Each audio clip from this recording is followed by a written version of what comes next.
All right, welcome to the show this evening. Today we're going to be speaking with a couple of people involved with the Fan Fest. It's a new comic book convention that is going to be taking place here in the capital district here up in upstate New York, in Albany and Schenectady. So let me go ahead and bring in my two guests and let them introduce themselves. Whoever wants to go first, introduce yourself and tell us a little bit about yourself and what you're doing with the convention. Gene, you're the boss, so you should start. Okay, oh good. The boss has its privileges, is that what you're saying? Yes, exactly. My name is Jean Leonard. I'm the Chief of Staff and Director of Programming for the Proctors Collaborative, which is Proctors, Capitol Repertory Theater, and Universal Preservation Hall here in upstate New York. We decided this year to embark on a new thing based on some feedback we were receiving from patrons, from people in our community, which is that they wanted to see a bigger, broader scope type of Comic-Con experience in our area in the capital region. And so we decided to see what we could make work. So Fandom Fest was born out of one of our former employees noodling on that idea that we could do something like that here with the spaces and the people that we have. And so Fandom Fest was born. It's intended to be a broader version of sort of the typical con experience. And as the director of programming, I suppose I sit at the top of the food chain for this event, but Mike is one of my associate producers on the event and is probably better at describing the totality of the fandom than I am. So I'm going to let him do that. Gene is absolutely in charge, and the limit to that is that Gene doesn't know anything about any of the things that we talk about. So we had a whole conversation about D&D because we'll have a whole role playing game section, and Jean left the room. She's just like, I just have to go. I know my So my name is Mike McCord. I am actually the annual funds director for Proctors Collaborative. So my real job is to help fundraise and pay for the mission driven work of the nonprofit of Proctors Collaborative. But in my free time, of which there is precious little, I am also an associate producer for Fandom Fest. And I think that Gene just looked around our office and said, "Who are the biggest nerds here?" Oh, Mike, and off we went. So as Gene said, our intention here is to if we had a mission statement for this, it would be something about celebrating as many fandoms as we can. So to that end, we are trying to put into this event as many fandoms as we can. And we certainly have not gotten all of them, or maybe even most of them. I don't know. We've really worked very hard to try to appeal to as many folks as we can. So there's a cosplay component, and there's celebrities, and there's voice actors, and there's board games, and there's role playing, and we've really tried to get as many aspects of this crammed into this weekend as we can without it feeling overwhelming. I hope, maybe. So, can you kind of have either of you had any experience like attending a comic book convention or a convention of any kind like this? Yeah, Sure. there's a whole, we should say, we joke about how little I know about this, but I do know enough to put the people around me who do. So there's a team of about 7 or 8 folks in our building that are huge con fans. Some of them prefer different aspects of them, but we have lots of con goers on that team. And so that team together has planned this event. So we have a woman who really appreciates the cosplay component of the cons that she tends to attend. And she is in charge of our cosplay contests. We have a guy who is a D&D lover, and he runs those sorts of games in lots of different pockets of his world, and so he has brought some of his favorite folks in to do that with us. So we have made sure to put a team together that does a little bit of a lot of things. We have folks who regularly go down to the New York City Con. We have a woman who regularly attends an anime con. I think now 3 or 4 years running. Several of us have gone to the Saratoga Comic Con for the last couple of years. So we did some research in terms of the things that happen around us for sure, but also, again, to Mike's point, because we are trying to be a little bit broader in our scope here in terms of the entertainment components. We just took what we'd seen other places or had read about other places or had experienced other places and tried to stretch it.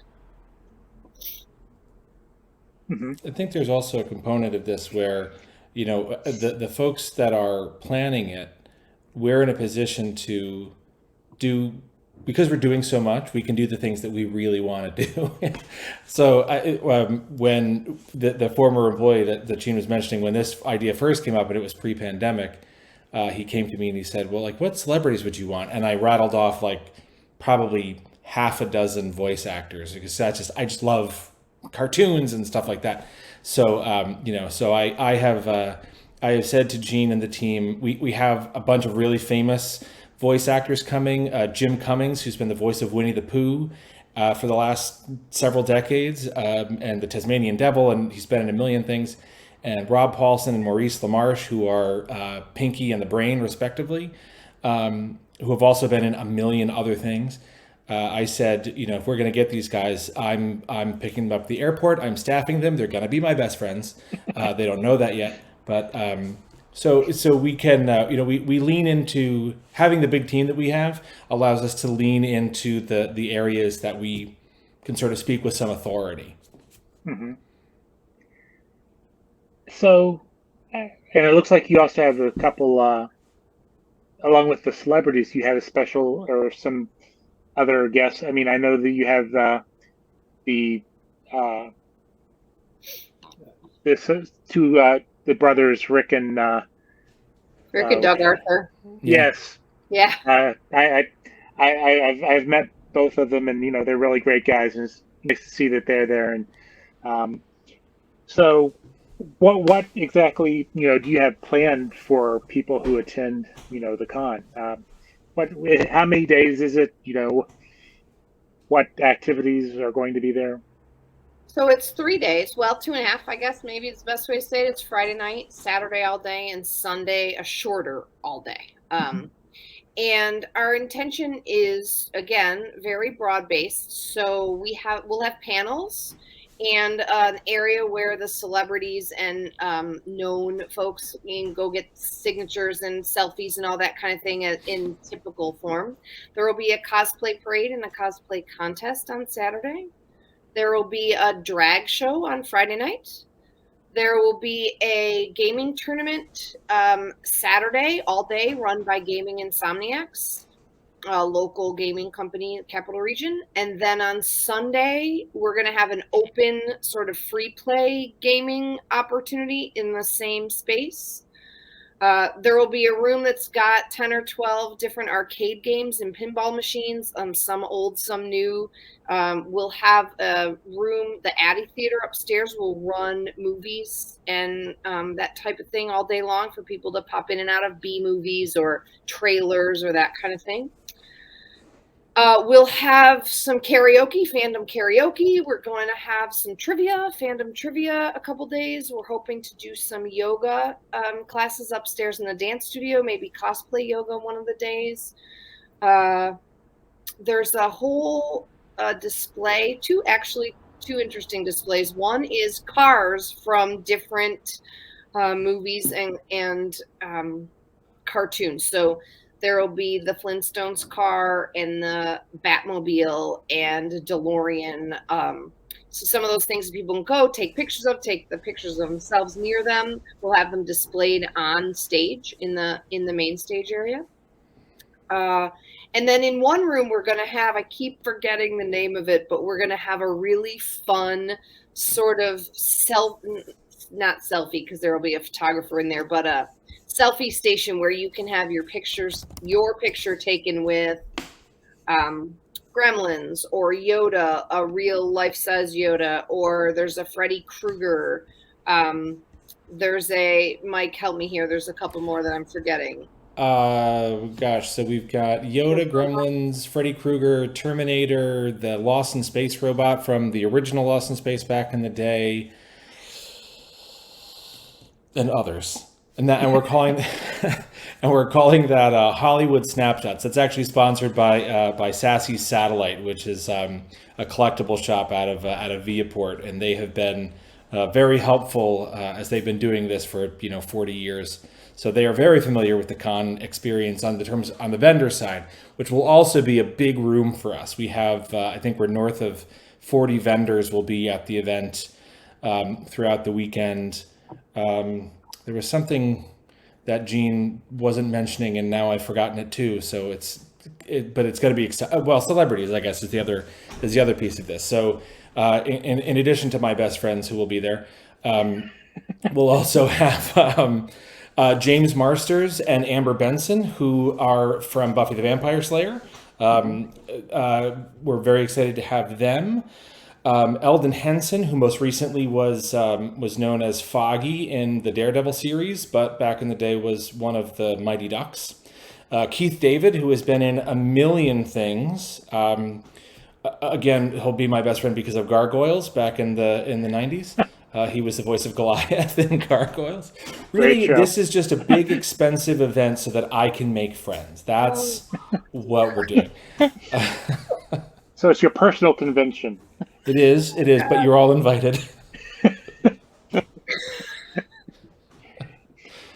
So, what are the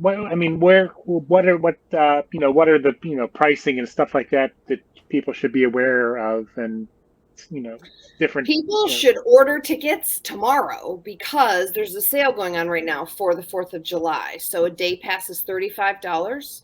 And I think there's also a discount on the 3-day pass. Yep, it's 50% off the 3-day pass. Now you're going to ask me what that means, and I'm not going to remember off the top of my head. Yeah. $60 for a 3-day pass until July 6th. And so, and the price of it, I guess I should say, includes everything, right? It doesn't include food if you're going to buy food, and it doesn't include the signatures and that kind of thing that you would pay extra with a celebrity, as is typical.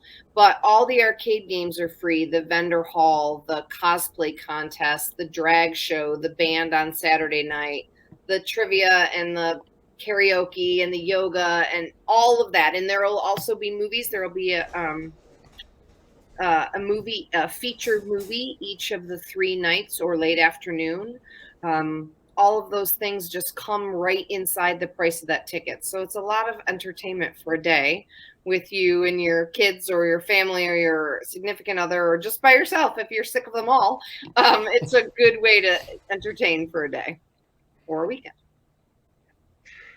And do you have any? I know here in New York, we have.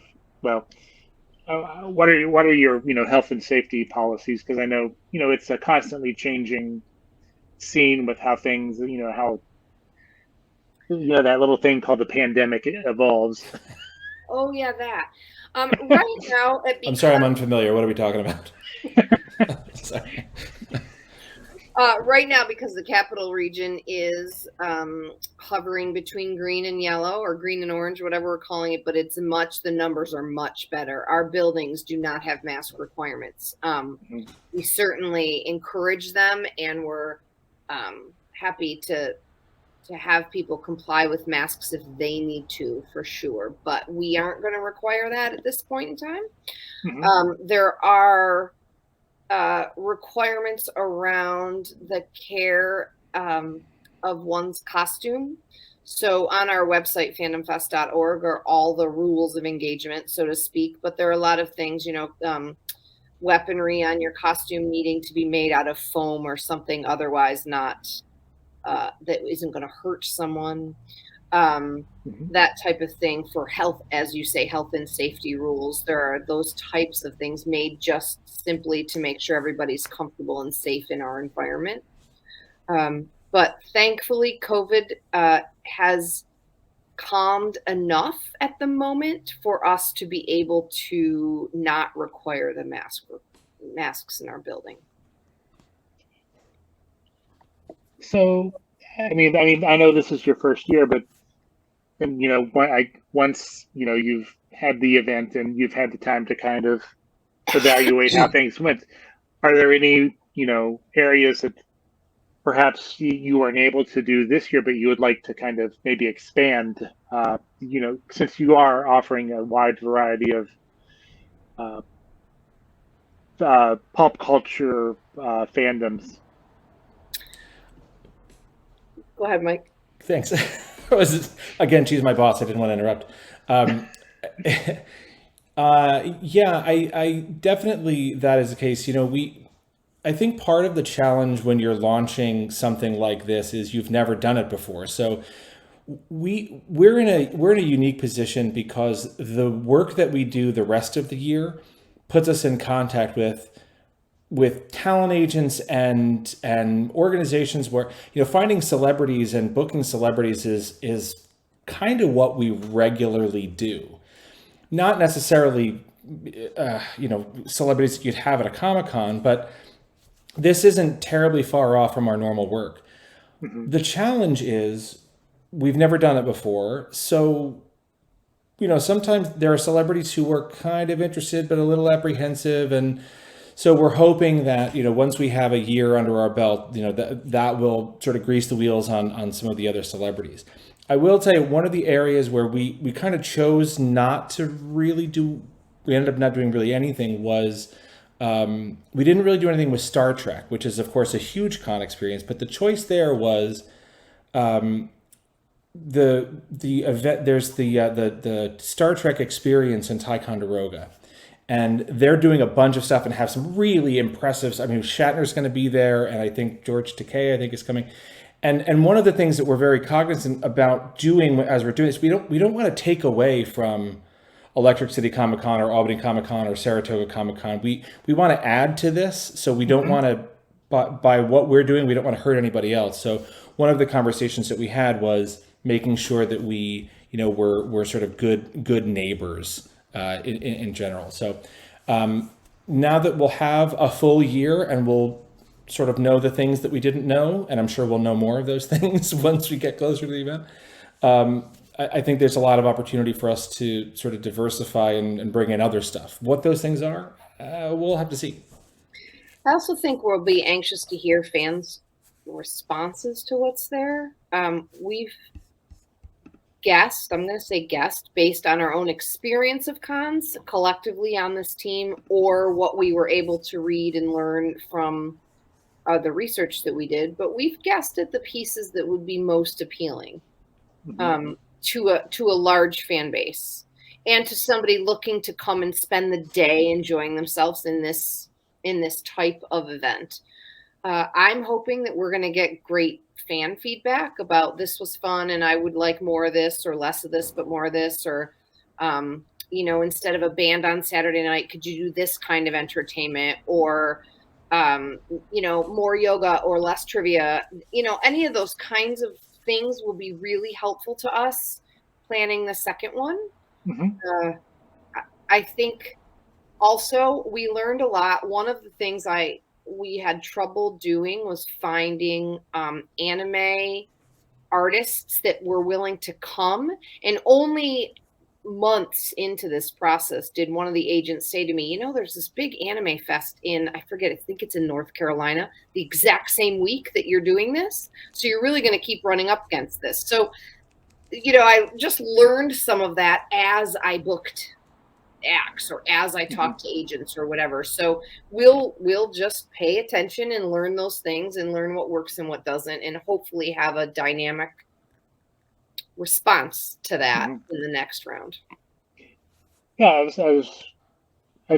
trying to maybe get to that, doing it in a I don't want to say nice way, but I know that I believe the same weekend as your event, the one over in there's the one over in Boston too. Yeah. Yeah. Well, it's interesting. We found, early, we found a calendar of events, that countrywide calendar of events, and we thought we were paying attention to what would matter. The other thing is unclear to us yet. When it's brand new, people aren't going to travel from forever away necessarily to come. Over time, maybe that will be true if we find a niche that works, that appeals to people, if there's something about it that feels really special. And so that'll be really fun for us to figure out what that is that draws people from other places. But for right now, if we have greater Capital Region and Western Massachusetts fans and, upstate New York fans that come our way in this year one, we'll feel like we won there for sure. Definitely. I know how it is, putting these things together and finding out what works and what doesn't work. Yeah. Yeah. The thing that we know we're good at, because it's what we do for a living, is entertaining people and moving people through our spaces, right? So right from the get-go, the goal was, we have this big, huge building that has lots of cool space, and we should try to use it all and see what different kinds of things we can make fun. All in the same day or all in the same 48 hours, right? And so that's been fun for us to think about it that way. We're lucky to have the kind of room and the kind of staff that can handle all the technical needs as well, because then it made it easy to say things like, yes, we can do a drag show on the main stage, because that will be, relatively speaking, easy for us to pull off versus someone who doesn't do entertainment for a living, right? So once you put Hamilton on your stage for 2 weeks, you feel like he can handle just about anything. Yeah. Well, I've been to a couple performances there at Proctor, so I'm well aware of what you guys are. Good, keep coming. Well, come twice, please. Yeah. Well, am I right that you recently, like back in April, hosted Neil Gaiman, right? Yeah. Neil Gaiman was there, and I think it was April. It was a great night. Those were happy fans. I can imagine. I was jealous that I didn't get to go. Yeah, that was great. We've gotten some really cool feedback, and from places that I personally wasn't expecting. So one of the women on our planning team loves Buffy the Vampire Slayer, and I can't. Words do not exist to properly articulate how much she loves Buffy the Vampire Slayer.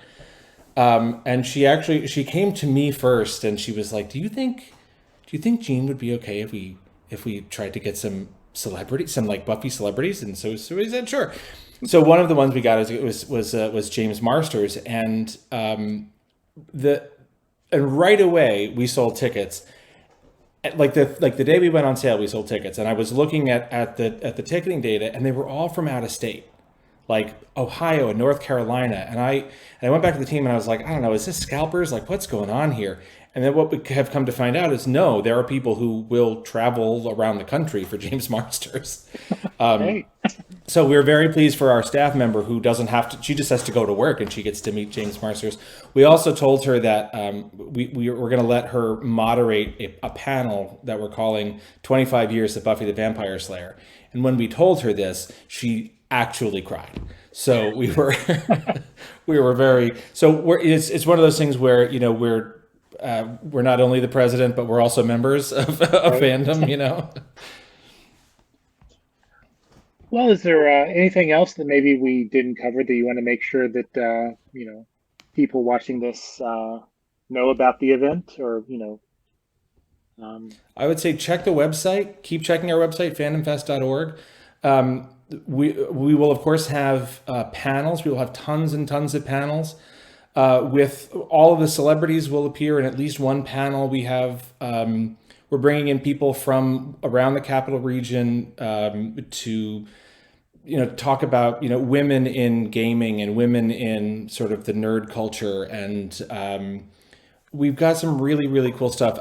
I have been surprised at the number of folks who are really big deals in some aspect of fandom who live within a half an hour's drive of Schenectady. One of our panelists is a board game creator. He published a board game probably 4 or 5 years ago. He has another one coming out this summer. Actually, I think it's coming out in August. So he's got a bunch of his friends together, and they're going to talk about what it's like to go through the process of creating a board game and getting it published. I mean, the resources that we have for people who are local, it was really shocking to me. It was really very exciting. It would suggest to me that we are just scratching the surface of that well. So we're really excited to grow this and to show off the real nerds of the Capital Region, I suppose. All right. Would you guys like to do one final pitch for the show, and again mention where people can find you on like social media and the website? Ooh, social media. Fandomfest.org. Social media is at FandomFestNY. Mm-hmm. And on all the things. At all the things, exactly, absolutely. And again, we would just love people to buy tickets before the sale's over, because then they could save themselves a little bit of money. But we would love to invite anyone. It's August 12th through 14th, this August 12th through 14th, fandomfest.org, at FandomFestNY, and we hope we're going to see everyone there. All right. Well, thank you for taking the time this evening to chat about it, and maybe I'll get to check it out. Love to have you, Chad. Please, would be great. All right. Well, have a good evening, and good luck with the show. And maybe when you are, next year, love to have you back on to, talk about the next year's show and what you have, coming up and what you learned from this year. That sounds great. Absolutely. I'm sure we'll have a lot of things in that file. All right. Well, well, thank you and have a good evening.